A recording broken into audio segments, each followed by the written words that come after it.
These views captured by television cameras aboard the closest search and recovery helicopters in the vicinity of the landing site. You can see how close the Soyuz landed to a bullseye target. Basically, the first all-terrain vehicles already at the spacecraft within seconds after touchdown.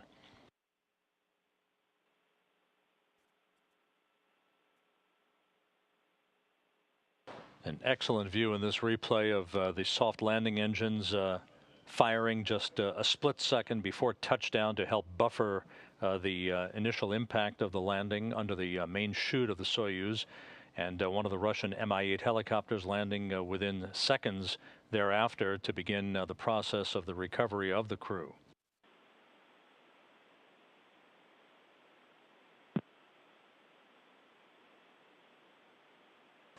And we now have video from the landing site on a bright sunny day with temperatures in the mid-60s as the crew is now in the process of being extracted. Again, the Soyuz landed on its side.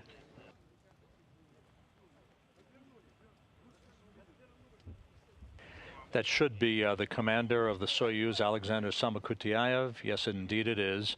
Being helped out by his flight surgeon and other support personnel from RSC Energia.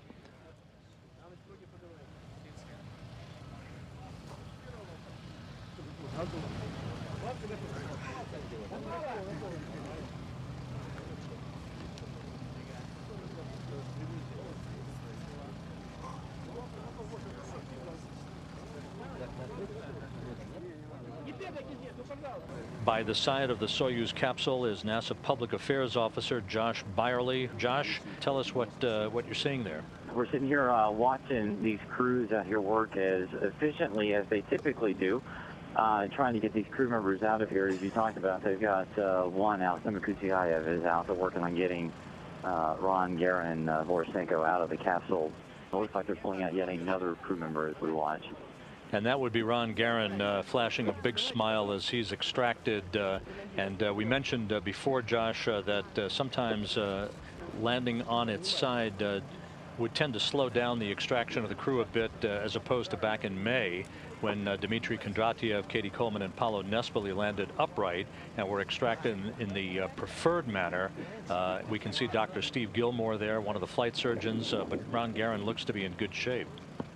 And never shy of ceremonial trappings, we're looking at a picture of the great designer Sergei Korolyov and Yuri Gagarin that was carried inside the capsule itself. Of course, this spacecraft was dubbed Gagarin prior to its launch back on April 5th, just a week shy of the launching of Yuri Gagarin as the first human in space. A good view now of Ron Garan.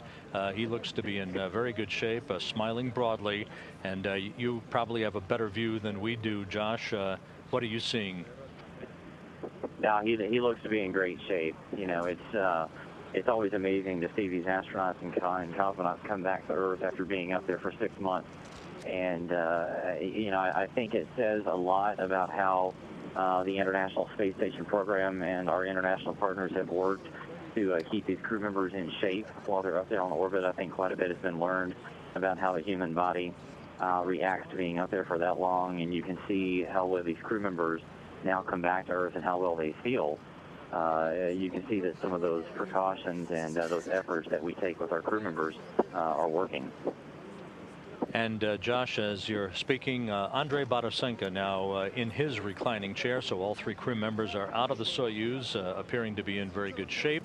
And we'll be watching the television as it becomes available to us, as the crew members have an opportunity to spend a few minutes beginning the adaptation to a gravity environment for the first time in 5.5 months.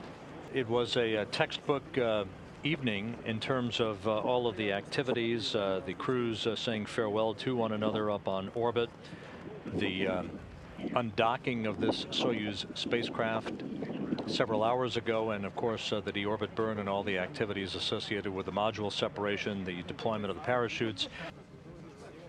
Andrei Barasenko flashing thumbs up. He became the Expedition 28 commander back in May.